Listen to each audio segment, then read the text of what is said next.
Studios, the AusBiz COB is the key stuff you need to know about the day in business and finance. G'day and welcome to the COB here at AusBiz. I'm Andrew Gagan. Thanks for joining us as we wrap up the day, and a record day it has been on the local market. The ASX 200 hitting an intraday record, sitting above 9,100 points. This is where the CBO 200 is up, so we're pretty close to finishing near those record highs, up 1%. And that is despite a hefty inflation read we got today. I'll get to that in just a moment. Let's just take a look at the themes of the day then. And a record reset, as I mentioned there, so the market continuing to push higher. Inflation nation, well, that is the case locally, isn't it? Inflation remaining extremely sticky, leading to perhaps thoughts that the RBA will lift rates again. It's going to have to, maybe not next month, but the following meeting perhaps. And tech rebound, back in favour. Of course, we know the sell-off that has occurred Wall Street, and that has affected local tech stocks, all in regards to the threat that AI is posing. Let's get to the sectors, those that have moved today. Well, let's start with tech, given what we have seen there then. And led by WiseTech, it was out with results today. Certainly well received. But some of those stocks that have been heavily sold off of late also moving higher, with Xero, Tech One. Next, we see Iress also reporting today as well. Now, the consumer staples mostly higher. We know that battle between Woolies and Coles. Well, it looks as though Woolies is now in the ascendancy. It's either one or the other. Woolies reportedly having its best day ever in terms of percentage gains. They're up 12% off the back of its results, and that has dragged the consumer staples higher. Whereas a different story among the discretionary stocks. Certainly we saw that with Domino's in particular. It's not on that list, but it has taken a tumble. Let's get to a wrap of some of those stories then. In terms of results, Woolies seeing a lift in underlying profit for the half year thanks to improved sales and EBIT across all segments. Domino's saying a shift away from discounting has cut sales. It swung from a loss a year ago to a net profit of nearly 41 million for the half year, but it has cut its dividend in half. Fortescue, a lift in half year profit thanks to record iron ore shipments and higher commodity prices. WiseTech planning 2,000 job cuts as AI continues to overhaul that business with the phased headcount reduction. And Iress expecting to lift its full year 26 underlying profit by 15 to 24% thanks to cost cutting also. Well, Growthpoint Properties has lifted its funds from operations guidance in between 23 and 23.6 cents per share following an increase in leasing in the first half. It's also returned to profit in the first half, adding it's on track for record office leasing. The Dean asked the Chief Executive, Ross Lees, how Growthpoint could see its portfolio evolve. We also have a funds management business, which is a growth area for us. And that's where we look to bring third-party investors alongside ourselves, and we take a co-investment position, and that forms our co-investment portfolio. Predominantly for us going forward, we're looking to grow our funds management business. That means we'll be taking those exposures really through co-investments, and where we're partnering with other like-minded investors, and that sits right across office, industrial and retail. For us, we're not really looking to go outside of those. We really push ourselves to be specialists in the sectors in which we operate in. We don't like to be a subscale player or a new entrant in something that we don't particularly understand. We want to be very good at what we do. And those three sectors that we participate in are office, industrial and retail.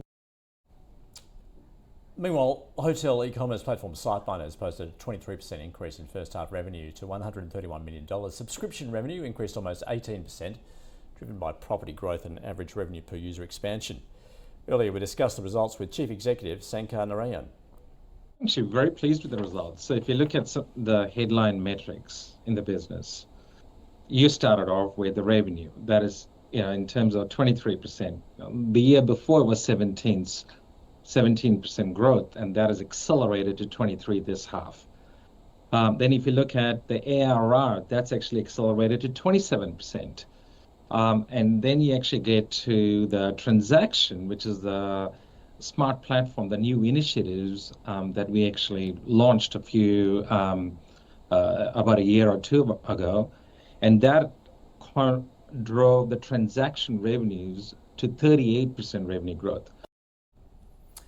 Well, let's now get some analysis of the day. Joining us, Kai Chen from MPC Markets. Kai, welcome. Thank you, good to be here. And we're at another record. Yes, it just keeps trucking on higher, and it's been a bit of divisive earnings season so far. I think a lot of surprises in terms of where the price has moved. Today's been relatively positive, I think, overall. With Woolworths, obviously spectacular performance. I think it beat analyst expectations by about 6% in terms of the revenue line, right? So, very, very impressive. But again, I think the big discussion is on tech stocks. Although the market is at all-time high, we are seeing, a lot of these tech stocks really get a bit of a beating. But does it represent value? For us at MPC, we actually drilled a little bit deeper into what it all means because, I think a year and a half ago, everyone was blanket buying AI stocks, buying SaaS companies, saying, we want to be in tech.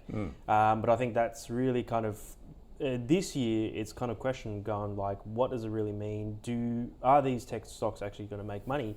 But I think at the moment, every tech stock is really being punished. But really we've got to look at the moat because where is it, what represents a good company? Because I think the regulatory and the data side, private data especially, is very important, and that really presents a really good moat for the company. So for example, Pro Medicus, you can ask ChatGPT, hey, can you diagnose this image?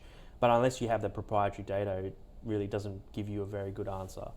So, I think everyone's got to look a little bit deeper. I know in terms of the front end stuff, and which means the graphical interface for a lot of these SaaS companies, it will be commoditized, that is for sure. Integrations as well is a lot easier because, if you've used Claude or these AI models, even in its current state, it's fantastic. So, some of these companies I do think present a very good moat, like Pro Medicus, for example. They're really, really strong, and it's come off quite a bit, and it does present an opportunity. I was very hesitant when it was at about $200, going, okay, well, quite overvalued, but now definitely look at some. It's interesting. I mean, Tech's actually made a comeback today locally, yes. But we saw yesterday there was that savage response from a group called Citrini Research on Wall Street. That prompted a big sell-off there, talking about the apocalyptic effects of AI, basically, that everyone's going to have their own agent and that's just going to do everything for you. So why do you need these individual companies and software to do it for you? What are you thinking, though, just in terms of whether this is overdone, the sell-off? Are we seeing now distinct winners and losers? Has that sell-off been justified? Absolutely right, and I think that's really the case in the market where this year investing in these AI stocks, you have to be a bit smarter because that free cash flow is really dried up and people are evaluating the businesses for what it is. And the SaaS apocalypse phase that's come up, it's overblown, but at the same time, it has validity because, even from our experience, you can build a SaaS company within a week. The tools are available there, agency as well with OpenClaw and all these other new tools that are coming out. It's a valid concern, but I think again, where is that private data? I honestly think data is the key constraint. You got to look at how much subscriber base that company has and how sticky it is, as well as private data that's involved, because I still don't think that's going to be opened up for a long time. The general intelligence is going to continue to improve, but it'll take a lot longer for them to acquire that proprietary data. And one of those companies caught up in the sell-off has been the software logistics firm WiseTech. It was out with results today and has bounced, not the least, of course, because it's planning to cut some 2,000 people from its workforce. Do you see that as potentially a canary in the coal mine? That, this is what AI means, you are going to see these job losses. No, absolutely. I think, say for example, they have a lot of developers to produce that tool.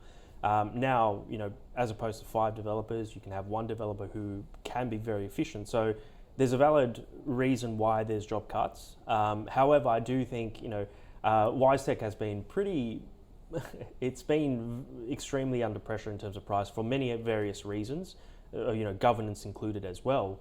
So, today it's kind of firmed up that they have met guidance they are doing the right thing in terms of cutting jobs and cutting costs.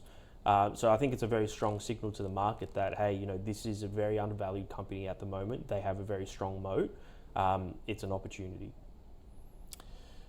What else have you made of the earnings season? Perhaps with some today results. So you mentioned Woolies, obviously that the market loved what it saw there, whereas in the discretionary space, Domino's continuing to feel some pain there. I mean, Ed Cowan, the chairman there, is trying to turn it around, isn't he? Yes, you know, it just seems like the streak for Domino's doesn't stop. Look, they are doing, you know, the appropriate things where they're trying to turn the company around. But as you know, we talked about a lot on the call, where there's risk involved. You know, it's a restructure, change in business model. They found that the cookie cutter template model hasn't really worked out for them. They have to figure out a new strategy. So, but I guess the investors aren't really willing to pay the premium. Well, it's on a discount at the moment, sorry. But I don't think they're willing to take the risk on that. So, Kai, as we said, the market hitting a record high today. That is despite what we saw in terms of the inflation data. So it hasn't really moved, which is of concern. But I mean, of course, that latest rate hike is going to take a long time to filter through the system. Perhaps we're still seeing the effects of those rate cuts still affecting spending at the moment. But what did you make of that? The likelihood perhaps the RBA is going to have to pull the trigger again? Yeah, no, absolutely. I think it's a very good, well, I mean, it came out 3.8% year on year today. So it was about 0.1 higher than what expected was. So it's not a very good sign because they've already taken measures in terms of being hawkish and broadcasting their thesis and going, okay, we need to do more rate hikes. But you're right, it takes a bit of time for it to flow through the economy. It's a blunt tool. But I do think that, you know, for future rate hikes, it does keep these options on the table. So, you know, most analyst consensus forecasts predict that this year there's potentially another 2 rate hikes to come. And I think, you know, it just puts more fuel to the fire. And again, you know, the RBA will assess economic data over a longer period. They'll look at employment, they'll look at GDP growth, other factors that influence the decision as well. But the CPI is certainly a concern. Kai, thanks for joining us in MPC Markets. Pleasure. Well, let's now turn to our stock of the day. One of those companies reporting today, and that was Tabcorp. So, is it a buy, hold, or a sell? Well, let's get the verdict from our experts, Sanjay Narendran from Team Invest and Michael Gable from Fairmont Equities.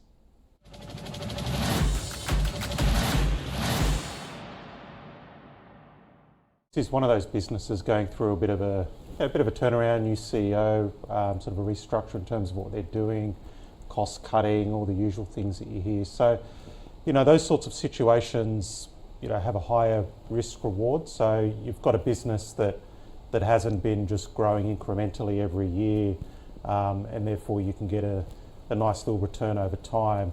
You know, you're sort of betting on this sort of big turnaround happening, and if you're right, you end up being rewarded, and that's what's happened with Tabcorp shareholders over the past year. The business, in terms of its revenue and its profits, it's been very volatile. It's all over the place. You know, some years they're making 15 million profit, and other years, sorry, that's the wrong one. But Tabcorp has been all over the place in terms of its profits. There've been losses around 40 million and then profits as much as 6.8 billion. So it is very volatile. So it's not something that we would think that we'd be able to get a reasonable prediction on.